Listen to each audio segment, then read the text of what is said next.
రాజాదిరాజా, సజీవుడవైన దేవ, నీవు నమ్మదగిన దేవుడవయ్యా.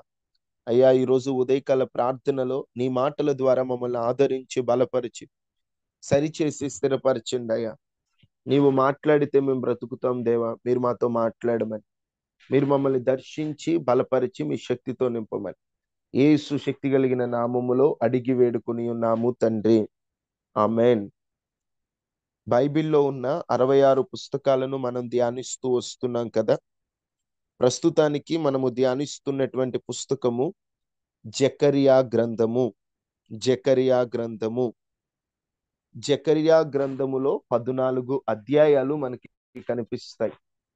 ఈ జకరియా గ్రంథాన్ని ప్రవక్త అయిన జకరియా ప్రవచించినటువంటి ప్రవచనాలు దీనిలో కనిపిస్తాయి. ఈ ప్రవక్త అయిన జకరియా యాజకుడైన ఇద్దో కుమారుడు. ఇద్దో అనేటువంటి ఒక ఆయన కుమారుడే జకరియా. ఈ జకరియా ప్రధానముగా 4 విషయాల గురించి జకరియా గ్రంథములో మాట్లాడాడు. ఆ 4 విషయాలు ఏమిటంటే, దేవుని మందిరాన్ని తిరిగి కట్టడం గురించి, పరిశుద్ధ జీవితానికి పిలుపు, మీరు పరిశుద్ధంగా బ్రతకమని వారందరినీ పిలిచినటువంటి పిలుపు గురించి, యేసుక్రీస్తు రాకడ గురించి, భవిష్యత్తులో దేవుని మహిమ ఎలా ఉంటుందో ఈ జకరియా ప్రవక్త ప్రవచించినట్లుగా మనం ఇక్కడ చూస్తాం. యెరూషలేము ప్రాంతమంతా కూడా చెల్లాచెదురైపోయినటువంటి వేళల్లో, మందిరము కూలిపోయినటువంటి పరిస్థితుల్లో వీరు పలికినటువంటి మాటలే. ప్రాముఖ్యంగా 1వ అధ్యాయంలో వారిని పిలుస్తాడు దేవుని మాట ద్వారా. మీరు దేవుని యొద్దకు రండి, దేవుడు చెప్పినట్లు మీరు నా యొద్దకు రండి, నేను మీ యొద్దకు వచ్చేదను అని దేవుడు పిలిచినటువంటి పిలుపు 1వ అధ్యాయంలో కనిపిస్తుంది. 1వ అధ్యాయం నుండి 6వ అధ్యాయం వరకు దాదాపుగా 8 దర్శనాలు కనిపిస్తాయి. జకరియాకు వచ్చినటువంటి 8 దర్శనాలు. ఎర్ర గుర్రపు మనుషు అనేటువంటి ఒక దర్శనం వస్తుంది. అంటే దేవుడు ఇజ్రాయేలీయులను కాపాడుతాడు అని ఆ దర్శనం యొక్క అర్థం. కొమ్ములు, కార్పెంటర్ పని చేసేటువంటి దర్శనం ఒకటి వస్తుంది. దేవుని తీర్పుకు సంబంధించినటువంటి అర్థం. అలాగున కొలిచే కొడవలి, బంగారు దీపస్తంభం, కొలమానం బిందెలో స్త్రీ, 4 రథాలు, ఇలాగున ఒక 8 దర్శనాలు వస్తాయి. ఒక్కొక్క దర్శనానికి ఒక అర్థం ఉందిలేండి. ఎగిరే పుస్తకం, ఎగిరే పుస్తకం అంటేనేమో దేవుని తీర్పుకు సాదృశ్యం. 4 రథాలంటేనేమో దేవుని తీర్పు ప్రపంచంలో ఎలా విస్తరిస్తుందో అలాగున కొన్ని దర్శనాలు వస్తాయి. 6వ అధ్యాయం వరకు ఈ దర్శనాలు కనిపిస్తాయి. 7, 8 అధ్యాయాల్లో ప్రాముఖ్యంగా ఉపవాసాల కంటే మనసు మారడం ముఖ్యం, దేవుని ప్రజలకు భవిష్యత్తులో ఆశీర్వాదం ఉంది అనేటువంటి విషయాలు కనిపిస్తాయి 8, 7 అధ్యాయాలు. ఇక 9 నుండి యేసుక్రీస్తు ప్రభువారికి సంబంధించిన ప్రవచనాలు కనిపిస్తాయి. 9:9లో అయితే గాడిద మీద రాజు ప్రవేశిస్తున్నట్టు, యేసయ్యను 30 వెండి నాణేలకు అమ్ముకోవడం, గాయపడిన గొర్రె పిల్లని, అలాగున యేసుక్రీస్తు ప్రభువుకు సంబంధించినటువంటివి 9 నుండి 14 వరకు ఆయన పుట్టుకను, ఆయన రాజ్యాన్ని, అంత్య దినాల్లో ఉండేటువంటి మార్పులు గురించి జకరియా భక్తుడు ప్రవచిస్తాడు. ప్రాముఖ్యంగా ఈ జకరియా గ్రంథంలో పశ్చాత్తాపం, పరిశుద్ధత, దేవుడి మీద విశ్వాసం, ఆశ, ఇలాంటి విషయాలన్నీ కూడా ప్రాముఖ్యంగా మనకి కనిపిస్తా ఉంటాయి. జకరియా గ్రంథాన్ని చదువుతున్నప్పుడు తికమక పడవలసినటువంటి అవసరం లేదు. అక్కడ ఒక్కొక్క దానికి ఒక్కొక్క అర్థం ఉన్నదన్నమాట. దర్శనాలు ఉంటాయి, దర్శనానికి ఒక అర్థం ఉంటుంది. జరగబోయే విషయాలను దర్శన రూపంలో దేవుడు జకరియా భక్తుడికి చూపించినట్లుగా మనకి ఇక్కడ జకరియా గ్రంథ ప్రకారంగా ఈ విషయాలు మనకి అర్థమవుతాయి. అర్థమవుతుందమ్మా? ఇది జకరియా గ్రంథం కూర్చున్నటువంటి కొంచెం వివరణ. మొత్తం 14 అధ్యాయాలు ఉంటాయి. ఆ 14 అధ్యాయాల్లో ఒక్కొక్క అధ్యాయానికి ఒక్కొక్క విషయం ఉంటుందన్నమాట. ఓకే. బైబిల్ గ్రంథంలో మిమ్మల్ని అడుగుతున్నటువంటి బైబిల్ ప్రశ్న, బైబిల్ గ్రంథంలో మిమ్మల్ని అడుగుతున్నటువంటి బైబిల్ ప్రశ్న,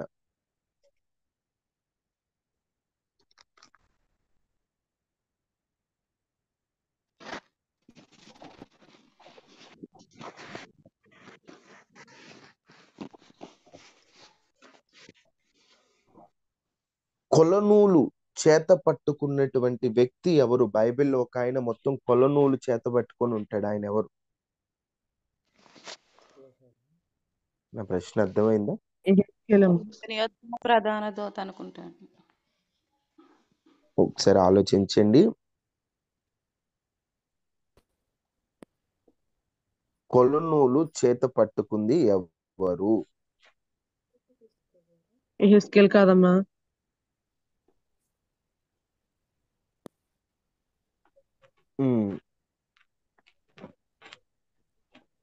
కొలనూలు చేత పట్టుకుంది ఇక్కడ జకరియా గ్రంథంలోనే మందిరానికి కట్టడానికి అక్కడ కొలనూలు చేత పట్టుకున్నట్లుగా మనం చూస్తాం అన్నమాట. ఎవరంటే ప్రధాన యాజకుడైనటువంటి యెహోషువ. ప్రధాన యాజకుడు బైబిల్ గ్రంథంలో ఇద్దరు ఉంటారు యెహోషువలు. ఒక ఆయనేమో ఇజ్రాయెల్ ప్రజలు నడిపించినటువంటి యెహోషువ, ఇంకొక ఆయనేమో ప్రధాన యాజకుడైనటువంటి యెహోషువ. ఓకే, ఇక మనం దేవుని వాక్యంలోకి వెళ్ళిపోదాము. ప్రభు చిత్తమైతే ఈ వారములో ఒక రోజున కొన్ని ప్రశ్నలకు జవాబులు చెబుతామని నేను మీతో చెప్పాను. రేపు కానీ ఎల్లుండి కానీ ఆ ప్రశ్నలకు జవాబులు చెబుతాం. ఆ ప్రశ్నలు ఏంటంటే, ఒక ప్రశ్న, దేవుని పిల్లలు ఎందుకు ప్రతిదానిలో వెనకబడిపోతున్నారు? అన్యులు అంతగా అన్నిట్లో ముందు స్థానంలో ఉంటే దేవుని పిల్లలు ఎందుకు వెనక స్థానంలో ఉంటున్నారు అనేటువంటి ఒక ప్రశ్న. రెండవ ప్రశ్నగా,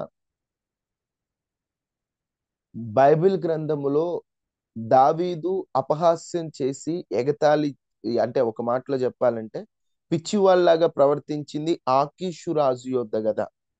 కానీ కీర్తనలు గ్రంథంలో అబీమేలకు రాజు అని రాయబడి ఉంటది. బైబిల్ గ్రంథంలో పలుమార్లు అబీమేలకు రాజు అని రాయబడి ఉంటది. ఆది కాండంలో కూడా ఒక చోట అబీమెలెకు అని ఉంటది, మరొక చోట కూడా అబీమెలెకు అని ఉంటుంది. వాటి యొక్క అబీమెలెకు ఎందుకు అన్నిసార్లు రాయబడిందో రేపటి రోజున మీకు దేవుని చిత్తమైతే ఆ ప్రశ్నలకు జవాబులు. మరలా ఒక చోటేమో దెయ్యాన్ని వెళ్ళగొట్టింది సేనా దయ్యం గదరేనీయుల దేశములో అని ఉంటుంది, మరో చోట గెరాసేనుల దేశంలో అని ఉంటది. సువార్తల గ్రంథాలలో ఒక చోట ఉన్నదానికి మరొక చోట ఉన్నదానికి తేడా కనిపిస్తా ఉండుంటది. ఒక చోట ఇద్దరిని వెళ్ళగొట్టినట్లు, ఒక చోట ఒక్కరిని వెళ్ళగొట్టినట్లు ఉంటది. వాటికి సంబంధించిన వివరణ ప్రభుచితమైతే రేపు మీకు అందిస్తాను. ఈరోజు వర్తమానంలోకి వెళ్ళిపోదాము. నిన్నటి వర్తమానంలోనే మనము కొన్ని విషయాలు ధ్యానం చేసాం. అబ్రహాముకి దేవుడు చాలా ఆశీర్వాదాలను సిద్ధం చేసి ఉంచాడు. అబ్రహాముని దేవుడు దీవించాలని ఆశించారు. బైబిల్ గ్రంథంలో దేవుడు అత్యధికంగా దీవించినటువంటి మొదటి వ్యక్తి అబ్రహాము. అబ్రహాముకి ఉన్న ఆశీర్వాదాలే వేరు. ఎందుకంటే అబ్రహాముని దేవుడు ఎన్నుకున్నాడు. అబ్రహాము ఆశీర్వాదం గురించి చెప్పాలంటే అది ఒక పెద్ద వర్తమానం అయిపోతుంది. ఎందుకంటే దేవుడు అబ్రహామును పిలిచి మొదటిగా పిలుపును ఆశీర్వదించాడు. దేవుడు ఎన్నుకొని పిలిచాడు. దేవుడు అబ్రామా అని అబ్రామును పిలిచి ఆశీర్వదించాడు. తరువాత అబ్రహాము నామమును గొప్ప చేశాడు. అబ్రహాము పేరు ఈరోజు ప్రపంచమంతా కొనియాడేటట్లుగా అబ్రహాముని దేవుడు ఆశీర్వదించాడు. అబ్రహామును బట్టి జనములను ఆశీర్వదించాడు. అబ్రహాము సంతానాన్ని ఆశీర్వదించాడు. అబ్రహాము దేశాన్ని ఆశీర్వదించాడు. అబ్రహాము యొక్క సంపదను దేవుడు ఆశీర్వదించాడు. అబ్రహాముతో ఒక ప్రత్యేక నిబంధన దేవుడు చేశాడు. అబ్రహాం అంటేనే ఆశీర్వాదానికి వారసుడు. ఆశీర్వాదము మొదట పొందినటువంటి వ్యక్తి. ఆ అబ్రహాము ఆశీర్వాదాన్ని క్రీస్తు ద్వారా దేవుడు మనకు అనుగ్రహించాడు. అబ్రహాము జీవితంలో దేవుడు అబ్రహామును ఆశీర్వదించిన విధానమే వేరు. బైబిల్ గ్రంథములోనే అత్యధికమైనటువంటి ఆత్మ సంబంధమైన దీవెన పొందినటువంటి ఇద్దరు వ్యక్తులు, ఒకరు అబ్రహాం అయితే మరొకరు దావీదు. పరలోక రాజ్యములు కూడా వీరికి ఇచ్చినటువంటి ఆ ఘనత వేరు. ఒక వ్యక్తి పరలోక రాజ్యంలో ప్రవేశించాక అబ్రహాము వాళ్ళకి ఇన్విటేషన్ లాగా ఆహ్వానం పలికి లోపలికి తీసుకెళ్తాడట. అంత ఆశీర్వాదం అబ్రహాము. అందుకనే లాజరు వెళ్ళి అబ్రహాము రొమ్మున ఆనుకున్నట్లుగా దేవుని వాక్యంలో చూస్తాం. అబ్రహాముకి ఇచ్చిన స్థానమే వేరు. అబ్రహాముకి ఇచ్చిన ఆశీర్వాదమే వేరు. అబ్రహాము ఆశీర్వాదాన్ని యేసు క్రీస్తు ద్వారా మనము అనుభవించాలి అనడమే దేవుని చిత్తం. ఇలాంటి అబ్రహాము జీవితంలో కొన్ని స్వయంకృత అపరాధాలు జరిగాయి. మనం అనుకుంటాము అబ్రహాము దేవుని ప్రణాళికలో ఉన్నాడు కాబట్టి అతనిలో ఏ లోపాలు ఉండకూడదు, ఉండలేదు అని మనం అనుకుంటాం. కానీ ఓ మనిషిగా కొన్ని విషయాల్లో అబ్రహాములో కొన్ని లోపాలు ఉన్నాయి. అబ్రహాములో ఉన్న లోపాలను ఎత్తిపట్టి చూపించేంత స్థాయి మనకు లేకపోయినా ఆ గొప్ప వ్యక్తి జీవితంలో ఉన్నటువంటి కొన్ని లోపాలు మనలో ఉండకుండా చూసుకుందాం.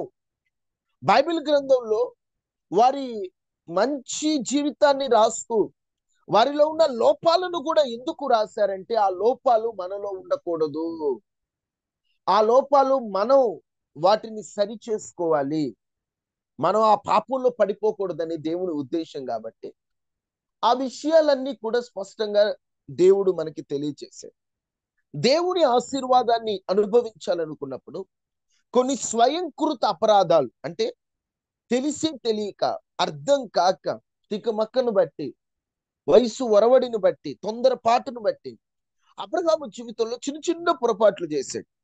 ఆ చిన్న చిన్న పొరపాట్లు సరి చేసుకున్న తరువాత పెద్ద పెద్ద ఆశీర్వాదాలు దేవుడు తనకు సిద్ధపరిచాడు. ఏమిటి ఆ పొరపాట్లు, ఎలా వాటిని సరి చేసుకున్నాడు చూద్దాం. ఆదికాండం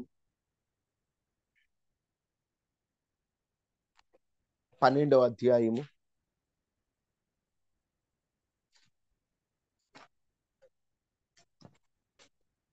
ఆదికాండము 12వ అధ్యాయము 7వ వచనం.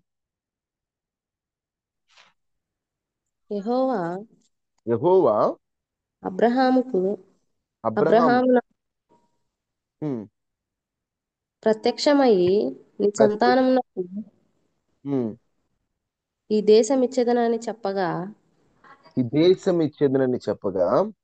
అతడు ప్రత్యక్షమైన యెహోవాకు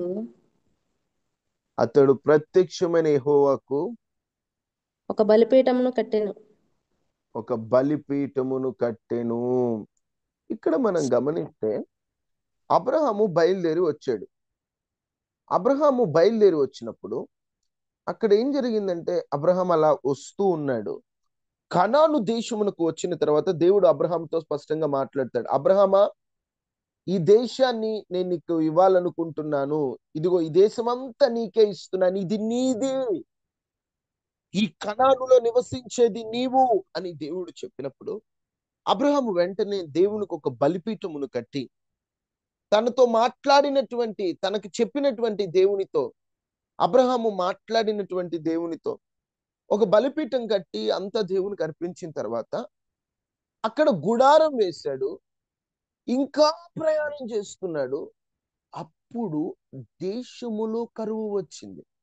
ఎక్కడ కరువు వచ్చిందంటే కనానులో కరువు, వాగ్దాన దేశములో కరువు. ఇప్పుడు మన లెక్క ప్రకారం ఇది దేవుడు ఇచ్చాడు, దేవుడు ఇక్కడ ఉండమన్నాడు అన్నప్పుడు కరువు రాకూడదే? దేవుడు ఇచ్చినప్పుడు ఆయన అన్ని చూసుకోవాలి కదా, ఎందుకు వచ్చింది కరువు? కొంతమంది ప్రశ్న అలాగనే ఉంటది. నేను దేవుని చిత్త ప్రకారం వెళ్దాం అనుకుంటున్నాను కదా, ఎందుకు అయినా సమస్యలు? దేవుని చిత్త ప్రకారం ఈ దేశం నాకు ఇస్తానన్నాడు, నేను ఈ దేశంలోనే ప్రయాణిస్తూ ఇక్కడే ఉన్నాను. అలాంటప్పుడు ఎందుకు వచ్చింది ఇక్కడ కరువు? ఈ కరువు రావడానికి కారణం ఏంటి అని, కరువు భారముగానున్నందున, కరువు భారంగా ఎక్కువగా ఉన్నందున అబ్రాహాం ఏం చేశాడంటే దేవుణ్ణి అడగకుండా ఐగుప్తుకి వెళ్ళిపోయాడు.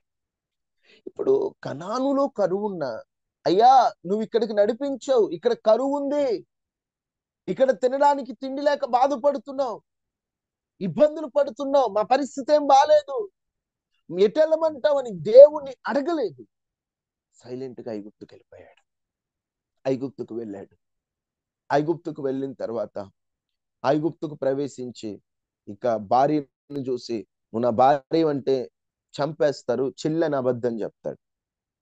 వాస్తవంగా ఒక లెక్క ప్రకారం అప్పటికి వరుసవాయిలు ఉండవు కాబట్టి అతనికి చెల్లి వరుస అయినా వివాహమైన తర్వాత తన భార్య అవుతుంది. ఇప్పుడు ఆమెని అక్కడ చెల్లెన అబద్ధం చెప్పడంతో పాటు ఆమెను ఫరో రాజు తీసుకెళ్తే తర్వాత దేవుడు ఫరో ఇంటిని వేదనల చేత ఇబ్బంది పెట్టాడు. ఈ సందర్భంలో ఎక్కడ కూడా అబ్రాము ప్రార్థన చేసినట్లు మనకు కనబడదు. బలిపీఠం అర్పించినట్లు కనబడదు. ఈ సందర్భంలో దేవుణ్ణి అడిగినట్లు కనబడదు. ఎప్పుడైతే అబ్రాము దేవుణ్ణి అడగడం మానేశాడో శ్రమలు విస్తరించాయి, బాధలు విస్తరించాయి. అయినా దేవుడు విడిచిపెట్టకుండా అబ్రాము జీవితంలో దేవుడు తన కార్యాన్ని చేశాడు. ఒక్కోసారి మన జీవితంలో చేసే స్వయంకృత అపరాధం ఏమిటంటే, కొన్ని పరిస్థితులలో దేవుని చిత్త ప్రకారం వెళ్తున్నా, దేవుని ఉద్దేశంలో ఉంటున్నా, ఎదురవుతున్న కొన్ని కరువు లాంటి పరిస్థితులను, ఆ శోధనలకు భయపడి, ఆ ఇబ్బందులకు భయపడి, అమ్మో నేను దేవుని చిత్తం ప్రకారమే నేను వెళ్తున్నాను కదా, నేను దేవునికి ఇష్టమైనట్టు ఉంటున్నాను కదా, అయినా ఎందుకు ఈ కరువు, అయినా ఎందుకు ఈ సమస్య, అయినా ఎందుకు ఈ ఇబ్బందులు, నేను దేవుని చిత్త ప్రకారం ఉన్నా నాకు ఎందుకు ఈ సమస్యలు వస్తున్నాయని ఒక్కొక్కసారి కనానును విడిచిపెట్టాలనిపిస్తూ ఉంటది. నేను దేవుణ్ణిలో ఉన్నా దేవుడు ఏంటోలే, దేవుడు పట్టించుకోలే, మమ్మల్ని విడిచిపెట్టేశాడులే, ఎందుకు ఆయన పిలిస్తేనే వచ్చాం, మధ్యలో మనల్ని వదిలేశాడులే అన్నట్లుగా ఒక్కొక్కసారి మనం ప్రార్థన చేయడం మానేస్తుంటాం. వెళ్ళకూడని మార్గాల్లోకి వెళ్ళిపోతా ఉంటాం. అబ్రాము జీవితంలో అక్కడే పొరపాటు జరిగింది.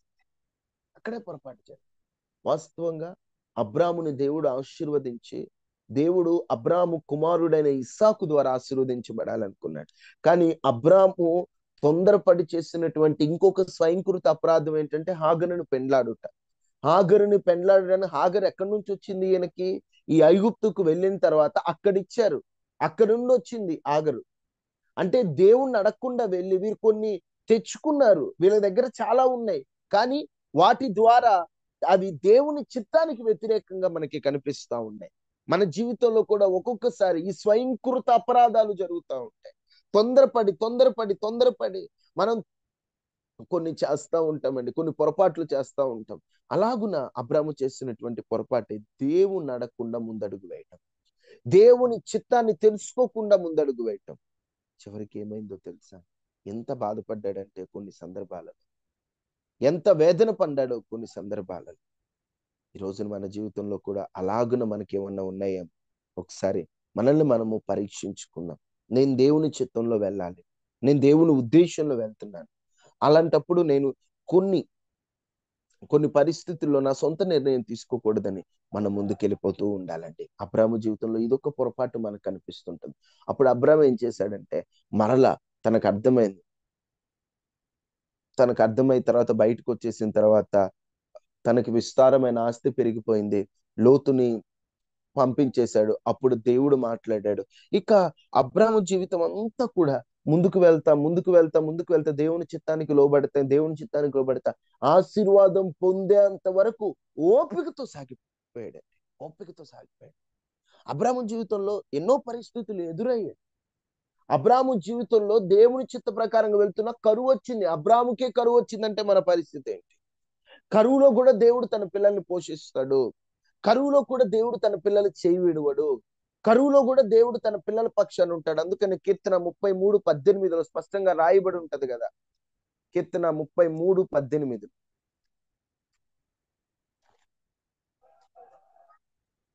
వారి ప్రాణమును మరణము నుండి తప్పించుటకును కరువులో వారిని సజీవులుగా కాపాడుటకును. ఇప్పుడు కరువు వచ్చిన దేవుడు ఏం చేస్తాడంటే తన పిల్లల్ని సజీవులుగా కాపాడుతాడు. కరువులో చెయ్యి విడిచే దేవుడు కాదు, కరువులో కూడా సజీవులుగా కాపాడుతాడు. చూడండి, తన పిల్లల్ని దేవుడు విడిచిపెట్టే దేవుడు కాదు కదా. తన పిల్లల కరువులో కూడా దేవుడు వదిలిపెట్టే దేవుడు కాదు కదా. ఆ కరువులో కూడా దేవుడు అబ్రహామును కాపాడాడు. కానీ అబ్రహాము జీవితంలో ఆ చిన్న పొరపాటే అబ్రహాము జీవితంలో ఎంతో పెద్ద నష్టాన్ని తీసుకొచ్చింది. ఈరోజు స్వయంకృత అపరాధంగా ఏవి చిన్న పొరపాట్లు ఒకటే దేవుడు నేను చాలా బ్లెస్ చేయాలనుకుంటున్నాడు. నువ్వేంటంటే కొన్ని తొందరపాటి నిర్ణయాలు కొన్ని తీసుకోకుండా దేవుని చిత్తంలో వెళ్తున్నటువంటి వ్యక్తులకి నిందలు, అవమానాలు ఇవన్నీ ఉంటాయి. అన్యుల దగ్గర చేయి చాపే పరిస్థితులు ఒక్కోసారి రావచ్చు. ఇప్పుడు 12వ అధ్యాయము 15వ వచనంలో ఫరో యొక్క అధిపతులు ఆమెను చూచి ఫరో ఎదుట ఆమె విడిరి గనుక ఆ స్త్రీ ఫరో ఇంటికి తేబడింది, అతడు ఆమెను బట్టి అబ్రామునకు మేలు చేసెను. ఇప్పుడు అబ్రాం పరిస్థితి ఎట్లా ఉందంటే, వెళ్ళాడు, ఐగుప్తుకి వెళ్ళాడు, భార్యను పట్టుకొని చెల్లెలని చెప్పాల్సి వస్తుంది, ఆమెను పొగుడుతున్నారు. ఆమెను పొగిడాకంటే ఆమెను బట్టి అబ్రాముకు మేలు చేశారు. ఇప్పుడు ఆ టైంలో ఎలా ఉంటదండి, ఒక ఒక హస్బెండ్ సిచ్యువేషన్ లో ఉన్న వాళ్ళకి, భర్త స్థానంలో ఉన్న వారికి, భార్యను వేరే వాడు పొగిడి డబ్బులు ఇస్తున్నాడు అంటే, మేలు చేస్తున్నాడంటే, ఎంత వ్యక్తికైనా ఎంత బాధగా ఉంటది, ఎంత భారంగా ఉంటుంది. ఎందుకంటే అబ్రాహాం ఏమి తప్పుడు మార్గాల్లోకి వెళ్ళలేదు, కరువు వచ్చింది, ఆ అన్యుల దగ్గర చేయి చాపాల్సిన పరిస్థితి వచ్చింది, అన్యుల దగ్గర ఫైనాన్షియల్ హెల్ప్ కోసం వాళ్ళ దగ్గర మేలు పొందే పరిస్థితి వచ్చింది. ఆశీర్వాదమునకు వారసుడు వేల వేల మందికి ఆనాడు తన ఇంట్లో పనోళ్ళు ఉండే పరిస్థితి వచ్చే ముందు తనకున్న పరిస్థితి ఒక అన్యుడి దగ్గర చేయి చాపే పరిస్థితి. ఈరోజు నీ దగ్గర ఒక్కొక్కసారి ఫైనాన్షియల్ గా, ఆర్థికంగా రూపాయి లేక ఎవరి దగ్గర చేయి చాపే పరిస్థితులు వచ్చినప్పుడు అన్యులు కొంతమంది నిన్ను తక్కువ చేసి మాట్లాడుతూ ఉంటారు. అబ్బో, మీరు చర్చికి వెళ్ళేవాళ్ళు కదా, మీ దేవుడు మీకు సాయం చేయాలి, అదేంటి నీకు ఇంకా ఉద్యోగం లేదా, ఏంటి నీ దగ్గర డబ్బులు లేవా, అయ్యో మీ దేవుడు మీకు సాయం చేస్తాడులే, మీ దేవుడిని వెట్టకారంగా మాట్లాడుతున్నటువంటి రోజుల్లో ఇప్పుడు అబ్రాహాము జీవితంలో కూడా అతని దగ్గరికి వెళ్ళి చేయి చాపేటువంటి పరిస్థితులు వచ్చినప్పుడు లోక ప్రకారంగా ఎందుకు అట్లాంటి పరిస్థితి వచ్చిందని తక్కువగా మాట్లాడతారు. వాస్తవంగా దేవుణ్ణి అడగకుండా వెళ్ళాడు, చేయి చాపే పరిస్థితులు వచ్చాయి, చేయి చాపే పరిస్థితులు వచ్చాయి, ఏం అర్థం కాని సిచ్యువేషన్. అలాంటి పరిస్థితుల్లో అబ్రాహామును దేవుడు చేయి విడిచాడా? అబ్రాహాముని దేవుడు వదిలిపెట్టేశాడా? దేవుడు అబ్రాహాముతో మాట్లాడకుండా అబ్రహాముని దాటి వెళ్ళిపోయాడా? ఒకటేనండి, ఎలాంటి పరిస్థితులు వచ్చినా దేవుడు మన చెయ్యి విడువడండి.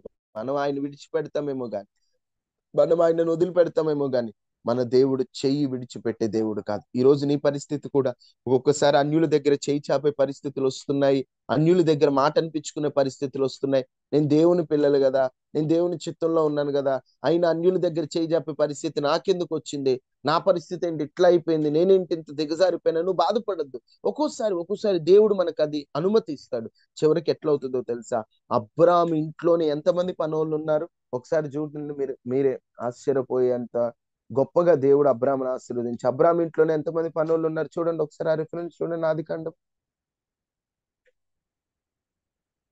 తన ఇంట పుట్టిన వారు ఎంతమంది, 14వ అధ్యాయము 14వ వచనం. అబ్రహామును తన తమ్ముడు చెరపట్టబడినని ఎరిగి, తన తమ్ముడు చెరపెట్టబడినని ఎరిగి తన ఇంట పుట్టి అలవరచబడిన 300 ఎంతమంది, 318 మంది 18 వెంట పెట్టుకుని తన ఇంట పుట్టినోళ్ళు. అబ్రాహాము ఇంట్లో పుట్టినోళ్ళు ఎంతమంది అంట, 318 మంది. పుట్టినోళ్ళే 318 మంది ఉన్నారంటే ఆలోచించండి, ఇంకా అబ్రాహాము ఇంట్లో ఎంతమంది పనోళ్ళు ఉంటారు. ఇప్పుడు ఒక్కసారి చేయి చాపాడని తన జీవితం అంతా చేయి చాపే పరిస్థితులు వచ్చాయా?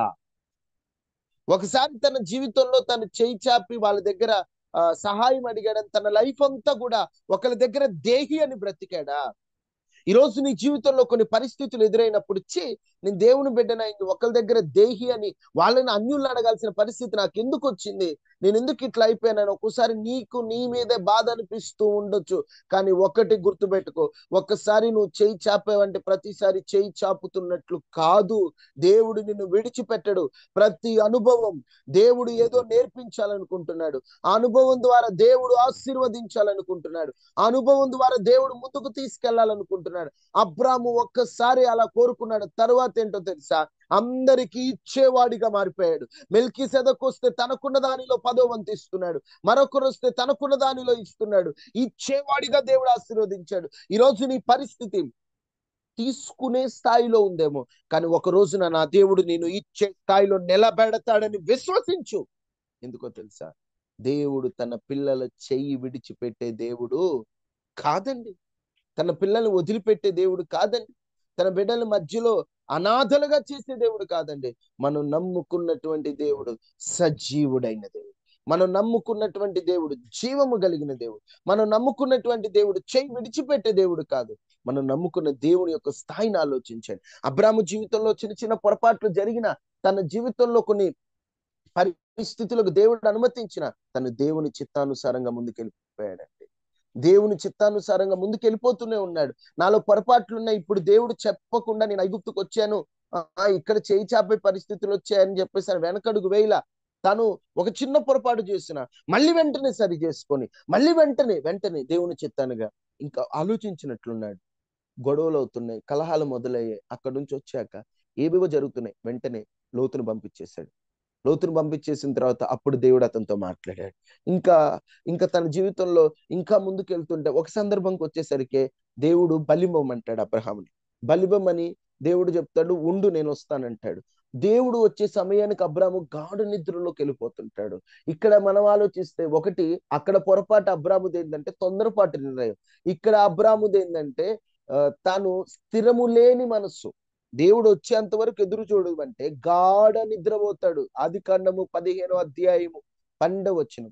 ప్రొద్దు గ్రుంకబోయినప్పుడు అబ్రామునకు గాఢ నిద్ర పట్టెను, భయంకరమైన కటిక చీకటి అతని కమ్మగా. దేవుడు నేను వస్తానయ్యా, బలి తీసుకుంటాను అని చెప్పినప్పుడు పొద్దుగు కిందని గాఢ నిద్రలోకి వెళ్ళిపోయాడట. గాఢ నిద్ర పట్టింది. గాఢ నిద్రలోకి ఒక్కోసారి ఏంటంటే స్థిరత్వం లేదు. తను ఉందామనుకున్న, ఇప్పుడు దేవుని కొరకు వెయిట్ చేస్తున్నాడు, కానీ తన శరీరాన్ని అదుపులో పెట్టుకోలేక నిద్రకు స్థానం ఇచ్చేసాడు. అయినా దేవుడు వచ్చాడు. దేవుడు వచ్చి, నీ పిల్లలు తమది కాని దేశంలో కొన్ని సంవత్సరాలు బానిసలుగా ఉంటారని, ఐగుప్తు దేశంలో ఇజ్రాయేలీయులు బానిసలుగా ఉండేటువంటి ముందు విషయాన్ని దేవుడు ఇతనికి చెప్పాక మరొక మాట, దేవుడు అలా చెప్తూ వెంటనే, అయినను నీ సంతతి వారిని నేను ఆశీర్వదిస్తాను, నువ్వు క్షేమంగా నీ పితలు ఎత్తుకుపోతావు. నీవు గాఢ నిద్రపోయింది పొరపాటే, కానీ నా ఎడల నీకున్న ఆసక్తి బహు గొప్పది. ఆసక్తిని బట్టి నేను నిన్ను వాడుకుంటాను. అబ్రామా, నువ్వు పితరుల యొద్దకు క్షేమంగా పోతావు, మంచి వృద్ధాప్య మందు పాతి పెడతావు. అమోరీయుల అక్రమం ఇంకా సంపూర్ణం కాలేదు. ఇంకా అమోరీయులు అక్రమం చేస్తా ఉన్నారు. ఆ అక్రమం ఇంకా సంపూర్ణం కాలేదు.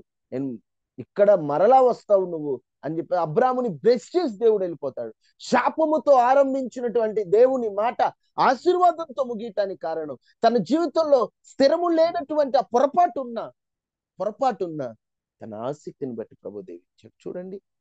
భక్తులకు పొరపాట్లు ఉన్నాయి, కానీ ఆ పొరపాట్లను వాళ్ళు ఎలాగంటే ఎంత జాగ్రత్తగా వాటిని సరి చేసుకుంటూ ముందుకు వెళ్ళిపోయారు. గాఢ నిద్రపోయాడు. ఒక్కోసారి మనం కూడా బాగా ప్రార్థనలో ఉందాం అనుకున్నప్పుడు గాఢ నిద్ర వచ్చేస్తుంటది. శరీరాన్ని అదుపులో పెట్టుకోలేకపోతుంటాం. అలాంటప్పుడు మన మీద మనకే కోపం వస్తుంది. వెంటనే ఏం చేయాలంటే, ప్రభువా ఈ శరీరాన్ని జయించే కృపనివ్వండి అయ్యా, ఈ శరీరాన్ని గెలిచే కృపనివ్వండి అయ్యా, ఈ శరీరం మీద విజయాన్ని ఇవ్వండి అయ్యా. నువ్వు ఎప్పుడైతే కోరుకుంటావో దేవుడు ఖచ్చితంగా నీకు విజయాన్ని ఇస్తాడు. తర్వాత అబ్రాహాము జీవితంలో జరిగినటువంటి పొరపాటు ఏంటంటే, వెయిట్ చేయలేకపోవడం, ఎదురు చూడలేకపోవడం.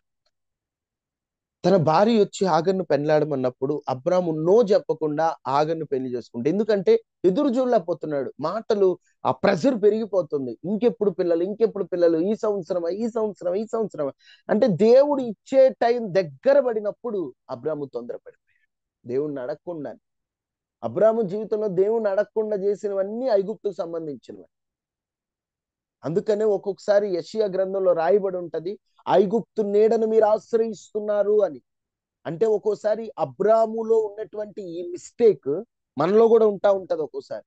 ఎలాగంటే ఐగుప్తు అంటే ఈ లోక మాయలు, ఈ లోక ఆశలు, ఈ లోకం మీద మనం కూడా ఆధారపడుతుంటాం, ఈ లోకంపై ఆధారపడుతుంటాం. కొన్ని సందర్భాలు కొన్నిసార్లు ఈ లోకం మీద మనం ఆధారపడి ముందుకెళ్తా ఉంటాం. దయచేసి అలా ఉండకూడదు. అబ్రాహాము కూడా ఐగుప్తుకు సంబంధించినటువంటి వ్యక్తిని పెండ్లాడతాడు. దేవుణ్ణి అడగలేదు, తొందరపడి నిర్ణయం. ఎందుకంటే వెయిట్ చేయలేక. ఈ రోజు కూడా నీ జీవితంలో ఒక్కోసారి నువ్వు వెయిట్ చేయలేకపోతున్నావు. దేవుడు అబ్రహాం బ్లెస్సింగ్ నాకు ఇస్తాడు అంటున్నారు బ్రదర్, మీరు వాగ్దానాలు చూపిస్తున్నారు, కానీ వెయిట్ చేయలేకపోతున్నా. ఎంతసేపు, ఎన్ని రోజులు, ఎన్ని సంవత్సరాలు, ఇంకెంత కాలం ఎదురు చూడాలి? నా వల్ల కావట్లేదండి, ఇంకెంతకాలం ఈ రోజు నీవు కూడా ఈ పొరపాటు ఉందేమో, ఇంకెంతకాలం, ఇంకెప్పుడు అన్ని కోల్పోతున్నాం, అన్ని నష్టపోతున్నాం. ఏదో ఒక నిరీక్షణతో ముందుకెళ్తున్నాను తప్ప నా జీవితంలో అన్ని కోల్పోయాను, నాకంటూ ఇక వేరొక ఆధారం లేదని నువ్వు అనుకుంటున్నావేమో. దేవుడు అబ్రాహాము జీవితాన్ని నీకు చూపిస్తున్నాడు. ఈ రోజు నీ పరిస్థితి ఎలా ఉన్నా, నాటి మన పితరుడైన అబ్రహామును గుర్తు చేసుకో, అబ్రాహాము జీవితాన్ని గుర్తు చేసుకో, అబ్రహాములో ఉన్నటువంటి పరిస్థితి గుర్తు చేసుకో, అబ్రహాముని దేవుడు ఎలా ఆశీర్వదించాడో గుర్తు చేసుకో, అబ్రహాము పట్ల దేవుడు ఎలా ప్రణాళిక కలిగి ఉన్నాడో గుర్తు చేసుకో. అబ్రహాము సంతానం మనమని మర్చిపోవద్దు నువ్వు ఎప్పటికైనా. నేను అబ్రహాము సంతానం, నేను ఆత్మ సంబంధమైన అబ్రహాము సంతానాన్ని, యేసు క్రీస్తు ద్వారా అబ్రహాం ఆశీర్వాదం పొందిన వ్యక్తిని నేను, నా పితరుడు అయిన అబ్రహాం. ఎందుకంటే ఉన్నాడు పొట్టి జక్కయ్య ఎప్పుడైతే మారతాడో ఏమంటాడు యేసుక్రీస్తు ప్రభువారు, ఇతను అబ్రహాము, చెప్పాలి, ఇతను అబ్రహాము కుమారుడే అంటాడు బ్రదర్. అబ్రహాం కుమారుడైన. ఎందుకు ఈయన అబ్రహాం కుమారుడయ్యాడు? అసలు వాళ్ళకి వీళ్ళకి అసలు సంబంధం లేదు కదా. అబ్రహాం ఎక్కడో ఇజ్రాయేలీలు యూదులకు ఆయన పితరుడు, ఎక్కడో ఈ జక్కయ్య ఎక్కడండి, ఈయనకి అసలు సంబంధం లేదు కదా అంటానికి లేదు. ఎవరైతే విశ్వసించి పాపములు విడిచిపెట్టి ఎవరైతే యేసుక్రీస్తుని స్వరక్షకునిగా అంగీకరిస్తారో వారంతా అబ్రహాము సంతానం. మన పితరుడైన అబ్రహాం ఆశీర్వాదం మనకు దేవుడు ఇవ్వడ. అబ్రహాము ఎలాగైతే అందరికి పంచి పెట్టే రీతిగా దేవుడు బ్లెస్ చేశాడు, మనల్ని కూడా అలాగున బ్లెస్ చేయాలి. ఈ రోజు చేతులు చాపే స్థితిలో ఉన్న నీవు 10వ వంతు పంచి పెట్టాలి అందరికి. అసలు సందర్భం లేకుండా పంచి పెట్టాడు. అబ్రహాము ఇంట్లో ఆతిథ్యానికి కొదవలేదు. ఒకనాడు సరైన ఇల్లు లేక ఎక్కడో పరాయి దేశానికి వెళ్ళి అక్కడ వాళ్ళు పెట్టేది తింటా అక్కడ వాళ్ళ దగ్గర మేలు పొందిన అబ్రాము ఇప్పుడు తన ఇంట వచ్చినటువంటి వారిని ఎవరిని వెనక్కి పంపించాలి. ఏం కావాలా, ఏం చేసి పెట్టాడు? రొట్టెలు, మాంసం, శుభ్రంగా నాన్ వెజ్ మొత్తం అన్ని చేసి పెట్టాడు. ఏంటండి ఈ అబ్రామేనా? 13వ అధ్యాయంలో అబ్రాము, 12వ అధ్యాయంలో అబ్రాము జీవితం ఎలా ఉంది? కొంచెం ముందుకెళ్ళే కొద్ది దేవుడు బ్లెస్ చేయలేదా? ఈ రోజు నీ పరిస్థితి కూడా సరైన తిండి లేక సరైనటువంటి పరిస్థితి లేక ఉండొచ్చు, కానీ ప్రభు ఎడల విశ్వాసం ఉంచి అబ్రహామును మాదిరిగా పెట్టుకో. దేవుడు ఆతిథ్యాలు ఇచ్చే కుటుంబాలుగా మీ కుటుంబాలు మార్చును గాక. దేవుడు ఆ కృపని దేవుడు మీకు అనుగ్రహించును గాక. ప్రార్థన చేసుకుందాం. ఒకటే మాట, అబ్రహాము జీవితంలో కొన్ని పొరపాట్లు దేవుడు ఈ రోజు మనకి చూపించారు. మన జీవితంలో కూడా ఆ పొరపాట్లు ఉన్నాయి. ఏమిటి అబ్రహాము జీవితంలో పొరపాటు? 1 తొందరపాటు, 2 స్థిరము లేని మనస్సు, శరీరానికి అధిక ప్రాధాన్యత, గాఢ నిద్రపోయి, 3 వెయిట్ చేయలేకపోవటం, దేవుడి కార్యం చేసేంత వరకు ఆగలేకపోవటం. ఈరోజు మనలో కూడా ఈ పొరపాట్లు ఉన్నాయి. తొందరపడుతున్నాం, శరీరానికి అధిక స్థానం ఇస్తున్నాం, వెయిట్ చేయలేకపోతున్నాం. మేము ఒకసారి పరీక్షించుకుందాం. అందరం పరీక్షించుకుందాం. ప్రతి ఒక్కరం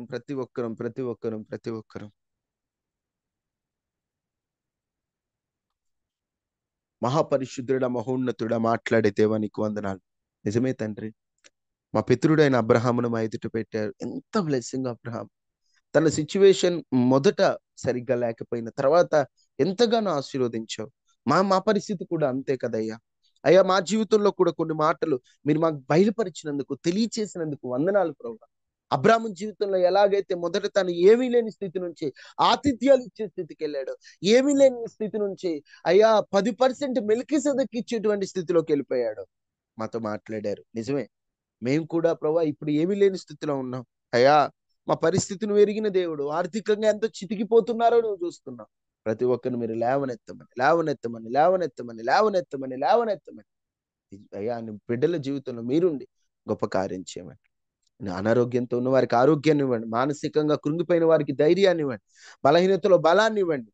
నీ బిడ్డల పక్షాన మీరుండి గొప్ప కార్యం చేయమని నడిపించి, ధైర్యపరిచి, బలపరిచి, స్థిరపరిచి నీ శక్తితో నింపి వాడుకోమని యేసు నామములో అడిగి వేడుకొని ఉన్నాము తండ్రి, ఆమేన్. తండ్రి అయిన దేవుని ప్రేమ, కుమారుడైన యేసుక్రీస్తు వారి కృప, పరిశుద్ధాత్మ నిన్ను సహవాసం మనకి మన కుటుంబాలకి ఎల్లప్పుడూ ప్రభు కృపతోడైనను గాక. ఆమేన్. వందనాలయ్యా.